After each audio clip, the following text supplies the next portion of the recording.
Good morning সবাইকে আমার নতুন একটি ব্লগে এবং নতুন একটি দিনে তোমাদের সকলকে জানাই অনেক অনেক স্বাগত।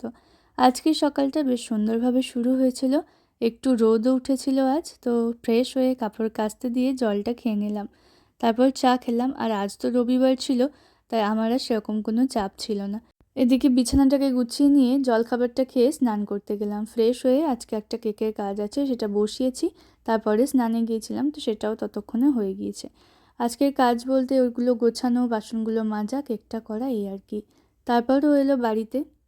এরপর আমি আমার দুপুরের খাবারটা খেয়ে নিলাম, তারপর একটু রেস্ট নিয়েছিলাম, আর তারপর কেকের কাজ করছিলাম।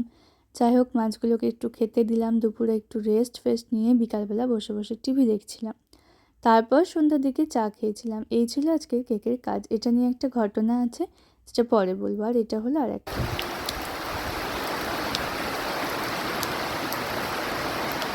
রবিবার দিন এত সন্ধ্যা থেকে বৃষ্টি হয়েছে, মানে ভীষণ বৃষ্টি হয়েছে আমাদের এদিকে। দেন আমি রাতের খাবারটা খেয়ে নিয়েছিলাম। আজও রাত্রিবেলা তেমন কিছু খেতে ইচ্ছা করছিল না, তাই সাবু খেয়েছিলাম। রুমে এসে প্রথমে বিছানাটা আজ আমি ঝেড়েছিলাম, তারপরে আমার মাছগুলোকে খেতে দিয়ে আমি ফ্রেশ হতে গিয়েছিলাম।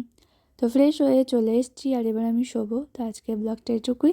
কাল আবার দেখা হবে নতুন একটি ব্লগে।